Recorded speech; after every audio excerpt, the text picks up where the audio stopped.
It's time to finally play Terraria for the first time ever, a game that has been out for almost 15 years. With over 1.1 million overwhelmingly positive reviews, I knew I couldn't ignore it anymore. My moment had come to dive in and experience the thrill for myself. I wanted to dive into this game blind. No guides, no tips, just raw discovery. So I cranked up the stakes. Medium core, medium sized world. Classic mode? I don't think so. That would have been far too tame for the adventure I was chasing. I mean, how hard could it really be? At first glance, it looked like a simple 2D version of Minecraft. And I've already slain the Ender Dragon. I was confident, maybe even cocky, but I had no idea what I was about to walk into. I started by gathering some wood. Simple enough. Achievements popped up like little victories, fueling my confidence. And I noticed him. Figure standing nearby. His name was Jeff. I didn't know it then, but Jeff would become my first, and perhaps only ally in the chaos to come. So far, the game felt like a walk in the park. Far from the brutal challenge I had prepared myself for, confidence turned into arrogance as I carved through the early moments with ease. A voice in the back of my mind whispered you should have chosen hardcore. Had my first death, it was nothing. But my second death pretty quick. Medium core was too much for me.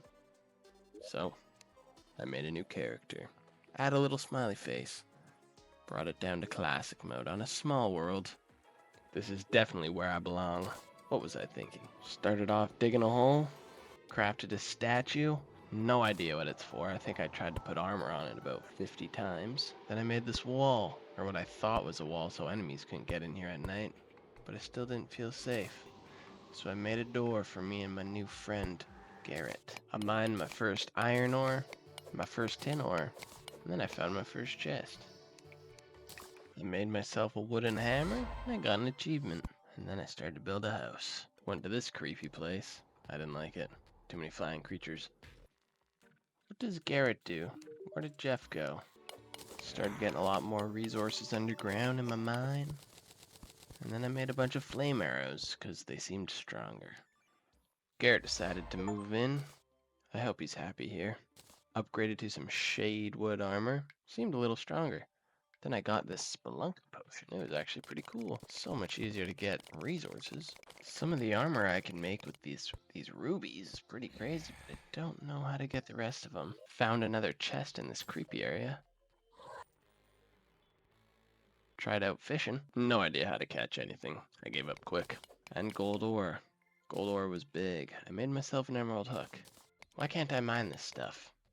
It happened faster than I could process. One moment I was feeling invincible, the next I was dead. Just like that, the game reminded me, this isn't just some 2D sandbox.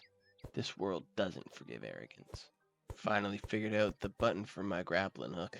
Still don't know how to use it. Who's this Spiffo plush? I thought he was gonna help, but he does nothing. Got rid of him pretty quick. Did a little bit of research and found out I needed bombs to get through here. My first time using them was pretty pathetic. Second time was no better. I was using the wrong grenades.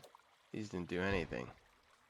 Never used them again. This game turned out to be far tougher than I expected. Or maybe it was way worse than I thought. Death number 2 hit hard, and something tells me there are plenty more. Found my first life crystal. Getting stronger. But not any smarter. I'll be honest, I wasn't even sure if I liked the game yet. I was still stumbling around, completely clueless about what I was supposed to be doing. How was I supposed to know there were traps that were gonna kill me? Oh my god. Terraria is brutal. Way harder than I imagined. There was something about it, something I couldn't quite explain, that was slowly becoming addictive. It was pulling me in, one death, one discovery at a time. Feeling bold and still completely clueless, I decided to test my luck in the jungle biome. I had no plan, no real reason, just a reckless sense of curiosity, and a death wish. It felt like everything in this game was out to kill me, even when I was just trying to mine. Every step I took, every swing of my pickaxe seemed to invite disaster. I was finally starting to get some small upgrades to do a little bit more damage, move a little bit quicker. I built a trash can. Does it delete items? What does it do? After getting nowhere in the jungle biome, I moved on to the desert, and it was a whole new level of danger. Every step felt like a mistake, as if the desert itself was plotting my downfall. Booby traps were everywhere. How was I supposed to know? It felt like the game itself was actively trying to keep me out, like it didn't want me anywhere near this place.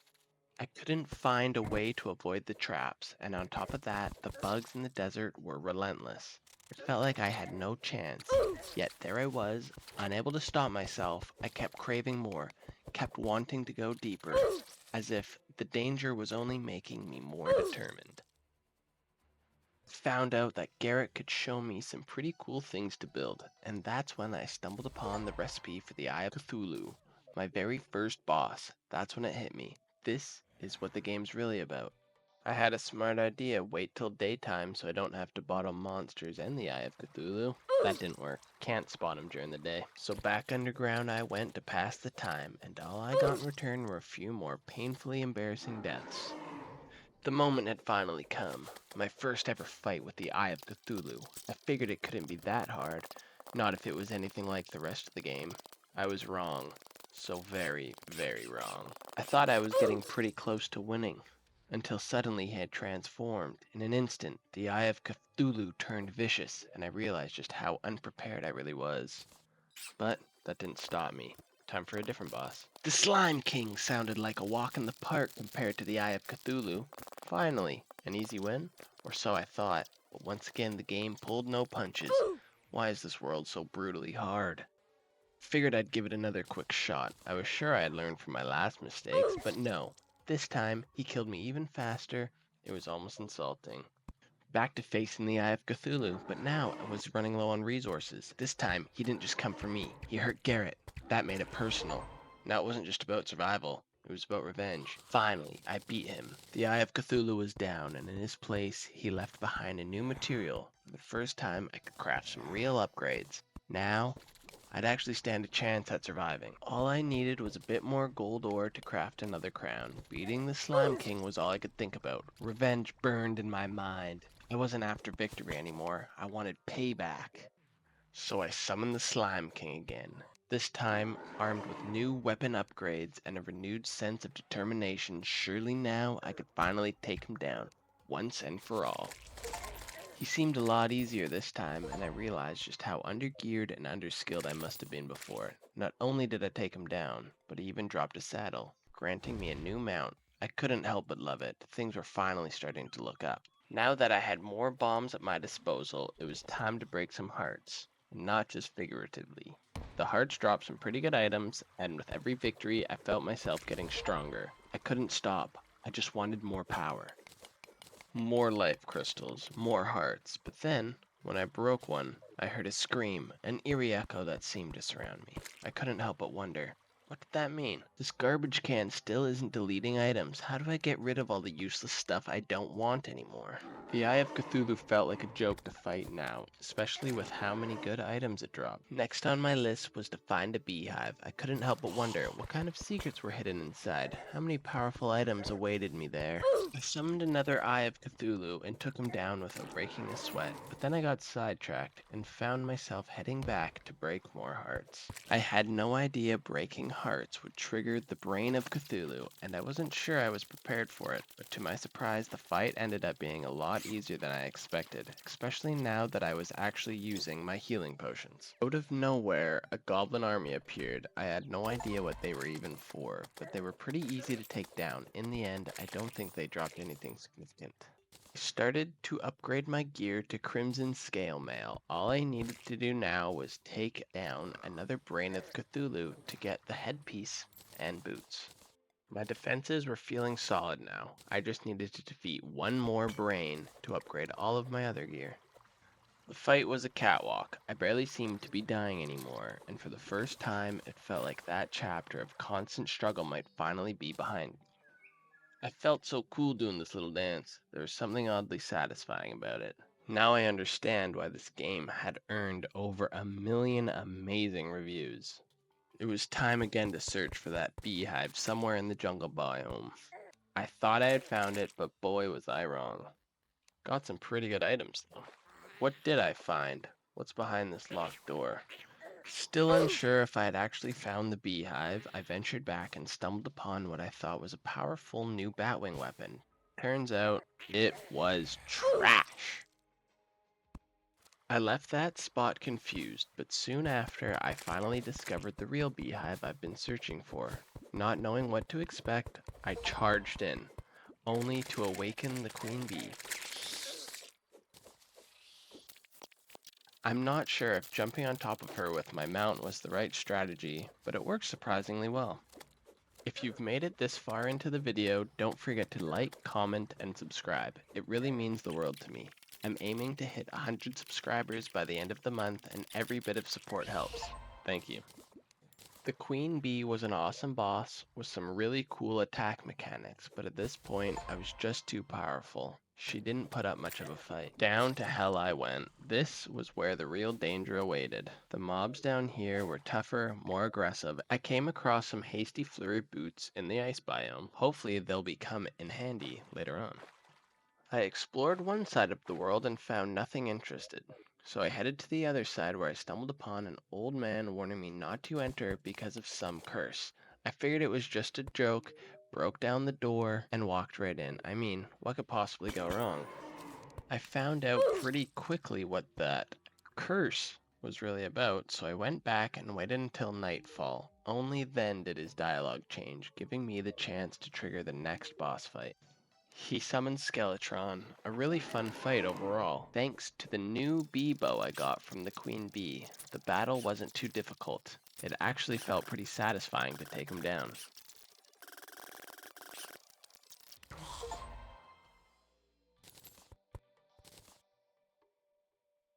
I found a new shield and a chest that makes me immune to knockback. Honestly, that feels a little overpowered if you ask me. I ventured deeper into the dungeon, racking up a few more deaths along the way, until I came across a cool looking shadow key. Now I'm just wondering where the chests are that this thing unlocked. I came across another shop NPC who is selling rocket boots. Does this mean I can fly? Because that would be a game changer. I awakened another queen bee, and this time, with my magic wand in hand, it felt like her health was just melting away. It was time to upgrade my pickaxe, but after searching for what felt like forever, I hit a wall frustrated. I finally broke down and looked it up. I never would have figured it out on my own. There was no way. This new pickaxe looked insane, and I couldn't wait to upgrade all my armor to match with this gear. I felt like I was becoming unstoppable.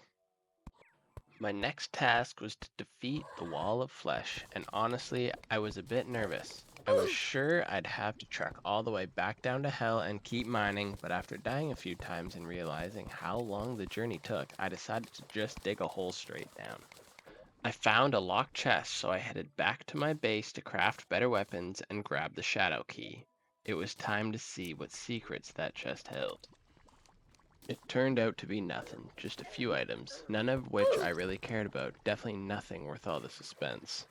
Now even my own tunnel was out to kill me, so I widened it a few blocks hoping that it would prevent it from happening again. Now I had a full set of molten armor, and I thought that meant I was immune to lava. Turns out I was wrong, just burn damage, not lava itself. That was a bit of a letdown. I watched a quick video on how to summon the Wall of Flesh and how to prepare. I built a 1,000-block platform, hoping it would be long enough to give me the space I needed. I geared up with the best items I could find, bringing along buffs to help me take down the boss. I thought I was as prepared as I could be.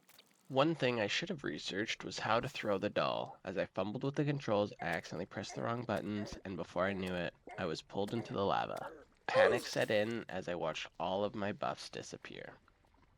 The Wall of Flesh was an incredible looking boss. With ranged mechanics and massive health pool, I was grateful I built such a long platform, as without it, I would have been jumping over lava pits and that wouldn't have ended well. Now that the Wall of Flesh is dead, I thought the game was over, but instead it unlocked hard mode, making everything a million times harder. It just made me want to dive back in and take on all the new and improved bosses. If you enjoyed watching me struggle and tackle this incredible game, please let me know. It's definitely going into my list of favorite games to play. I'm planning to make a video of my journey through all of hard mode, and I hope you're excited to watch it. Don't forget to like, comment, and subscribe.